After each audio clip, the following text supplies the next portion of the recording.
Hello everyone, हाय, मेरा नाम है Shine Pearl and welcome back to my channel once again. Thank you so much for liking my content. Thank you for subscribing my channel and loving me and respecting me so much. I'm so glad to read this success story with you guys. Thank you so much.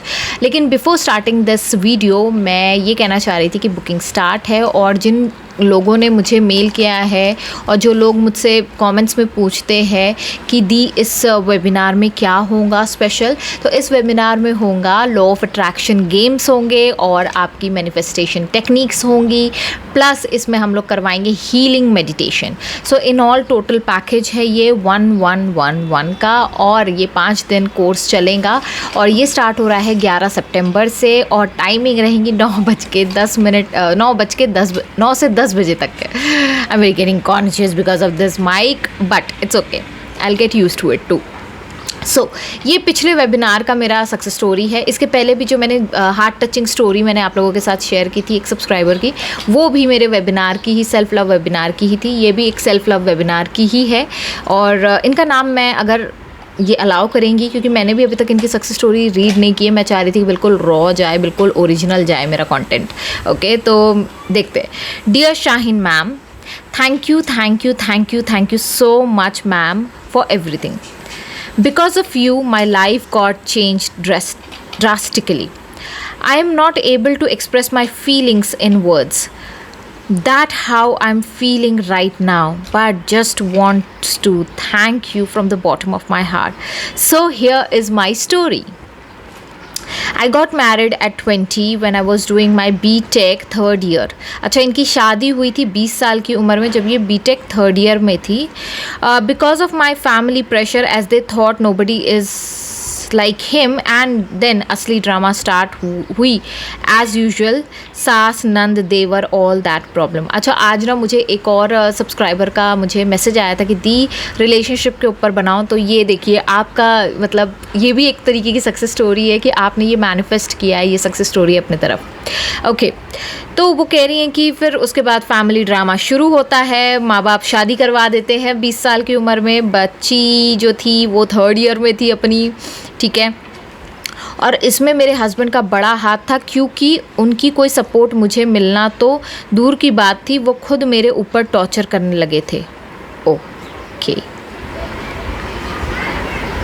बाप रे.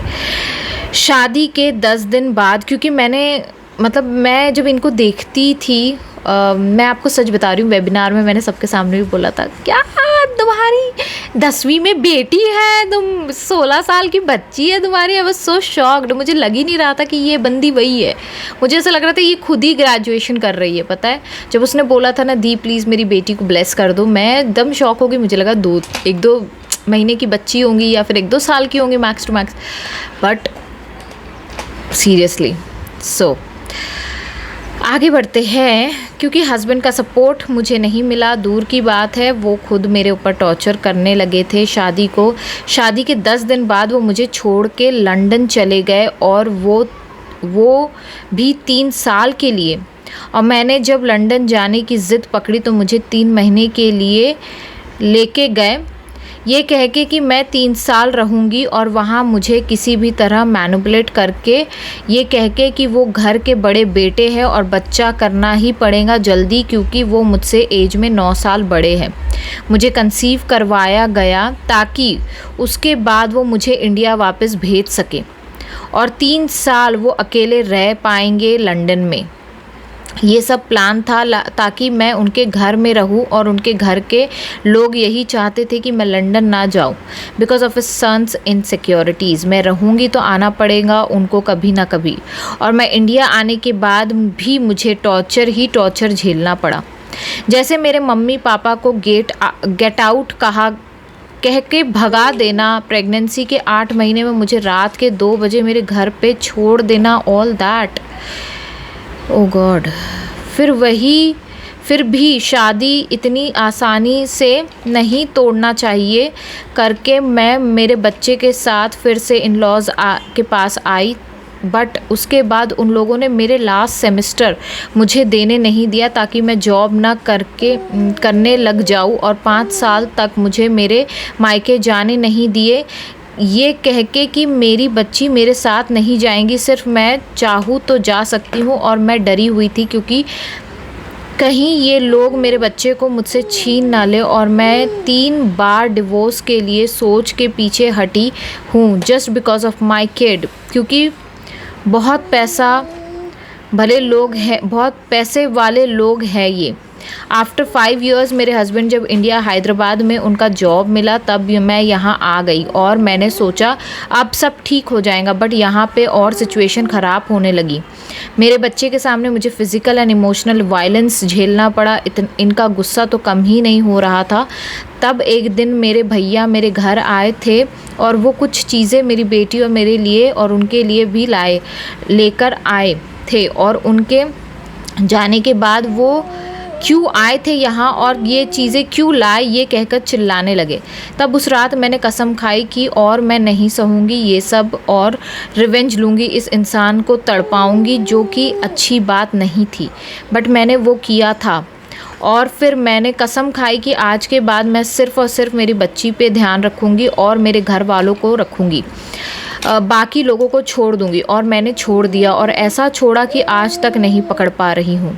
उसके बाद मैं खुद मेरे लिए stand ली और मेरे सारे हक में मांगने लगी। और मैं मेरे मायके इन लोगों को सिर्फ कह के जाती थी कि मैं जा रही हूँ, जो करना है कर लो।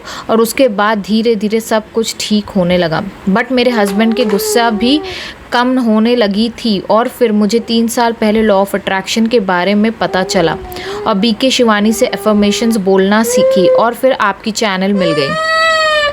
हाँ मम्मा, wait a minute, I'll give you this. I have to look. 1-1.5 साल से होपोनोपोनो स्टार्ट की तो धीरे धीरे सब ठीक होने लगा। देन हर वक्त पॉजिटिव रहने और सोचने की कोशिश करने लगी। आपकी हर वीडियो से बहुत मोटिवेट और पॉजिटिव रहने लगी। एफर्मेशंस डेली बोलना स्टार्ट की, आपकी हीलिंग मेडिटेशंस की, ग्रैटिट्यूड जर्नल स्टार्ट किया, पानी खाना सब में एफर्म के पीने लगी और उन को भी देने लगी क्योंकि मेरा गुस्सा बहुत बढ़ गया था। और फिर मैंने हीलिंग स्टार्ट की और चमत्कार जैसे मेरे 15 साल रिलेशनशिप मेरे 15 साल का रिलेशनशिप हील होने लगी। मेरे हस्बैंड फुल्ली चेंज हो गए। जो कभी मुझे 1 रुपये नहीं देते थे वो अब हर महीने के 30,000 मेरे बैंक अकाउंट में डालते हैं।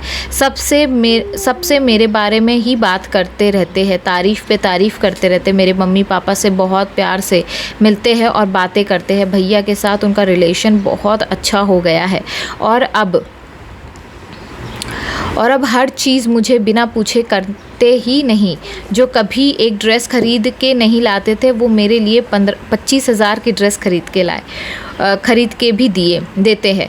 सब ठीक होने लगा था, बट मुझे गुस्सा फिर भी आता था कि और मैं हमेशा मेरी बेटी के फ्यूचर के बारे में सोचती रहती थी। बट मैजिक हुआ जब मैं आपकी सेल्फ लव वेबिनार ज्वाइन की और इनर चाइल्ड हीलिंग मेडिटेशन के बाद तो लाइफ ही चेंज हो गई मेरी। मैं अपने बारे में कभी नहीं सोचती थी, अब अपने आप से प्यार करने लगी हूँ। हमेशा गुनगुनाती रहती हूँ वाओ। और यही मुझे चाहिए था कि मैं finally after these many years all because of you. और एक बात, हमारा झगड़ा का असर मेरे बच्चे पे भी पड़ गई थी, तो मैंने उसकी भी हीलिंग कर रही हूँ। और वो जो कभी उसके पापा को पापा नहीं बोली, अब उनके साथ अपनी पढ़ाई की करियर की डिस्कशन करती है। वाओ, उनकी बातें सुनती है। ये तो जैसे चमत्कार हो गया है मैम। और मुझे पता है वो धीरे धीरे फुल्ली एक्सेप्ट कर लेंगी उसके पापा को। उसको ब्लेस कर दीजिए। गॉड ब्लेस यू बेटा, गॉड ब्लेस यू। आपकी वजह से ये सब हुआ है। मेरी 15 साल की रिलेशनशिप ठीक हो गई है ma'am. Thank you so much ma'am. May God bless you and your family with abundance of everything. Thank you so much. ये तो बहुत बड़ी हो गई है। मैंने बहुत कट करके लिखा है मैम, फिर भी बड़ी हो गई है, बट फिर भी मैंने भेज दिया है आपको क्योंकि मैंने ओके आई हैव दिस, मैंने प्रॉमिस की थी कि मैं भेजूंगी। अगर आप नहीं पढ़ पाएँ तो मैं बोल भी सकती हूँ अगर आप बोलते हैं तो। Thank you so much for your patience to read this. Thank you so much. So आज का ये वीडियो मैं यहाँ एंड करती हूँ बिकॉज मेरे लिए एक बहुत इम्पॉर्टेंट अर्जेंट कॉल है, मुझे लेना ज़रूरी है। Thank you so much.